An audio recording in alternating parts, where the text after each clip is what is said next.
Doc, bukod dun sa mga nabanggit niyong sintomas, malalaman din ba kung may prostate cancer ka kapag mataas ang PSA count mo? True. Yan. So, So, anong normal at anong mataas? yes. Ang normal kasi is 0 to 4 nanograms per ml. Pag more than 10 kasi, usually, we give the patient yung management na sabihin namin na kailangan magpa-biopsy ka. 'Di ba? So, much more pag ang PSA mo ay mataas. Ang PSA pala is, Papu, prostate specific antigen. It's like a tumor marker, no? Dito madedetect kung ang isang prostata ay nasa inflammatory stage or even nasa malignant stage. Blood test lang to.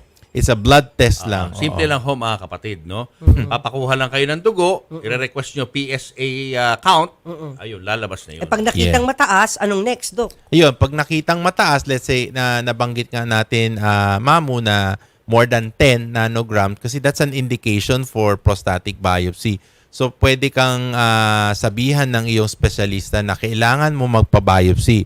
Plus the fact na pag nakita niya yung ultrasound na ng pasyente, no, nagpa-ultrasound, may mga hypoechoic areas o mga suspicious area, much more, no? Kasi by point system yan eh. What do you mean by point system? Yung nabanggit mo nga kanina, Mamu, di ba? Sinabi niya, Papu, when you do rectal examination, napansin mo na may mga nodules ka, matikas ang prostate, may mga areas of firmness, that's a 1 point. Then, second point, pag yung ultrasound mo, may makita kang hypoechoic, that's another point. Lalo na pag yung PSA mo mataas. So, that's a very strong indication na kailangan ka magpa-biopsy. Doing the biopsy will give you a pathological diagnosis. When you say pathological, yun ang sinasabing sure na sure.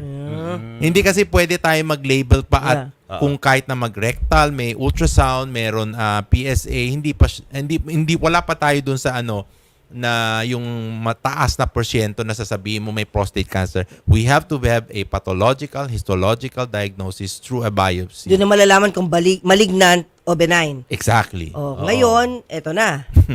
Kung malignant. Okay. Kung malignant, Mamu, kailangan i-stage mo. Ayan na. I-stage mo ang prostate mo.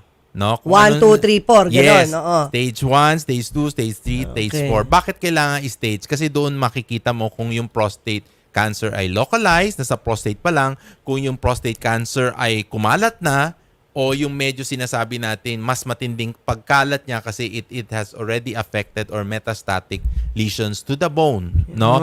Doon i-align ang management mo. We have to remember and tell our viewers na ang prostate cancer naman ay marami naman tayong mga management program, no? Depending on the stage, depending on the size, depending on what the situation of the prostate cancer is. So may chance pang gamutin. Yes. Malaki ba ang chance na magamot, Doc? Oo naman, oo. Siyempre, lagi kasing iniisip natin, ay baka mahal. Baka end stage na to. Hindi. The more na hindi tayo magpapagamot, the more na ang possibility na magkalat ang cancer. Lalo na pag ang number 1 indicators niya is stress. Cancer eats stress, especially for prostate. Kaya pag yung mga pasyente namin na may prostate cancer o na-diagnose na prostate, lagi namin maghinay-hingay, change your lifestyle, wag masyadong stress. Kasi the more stress you have, the more they become aggressive.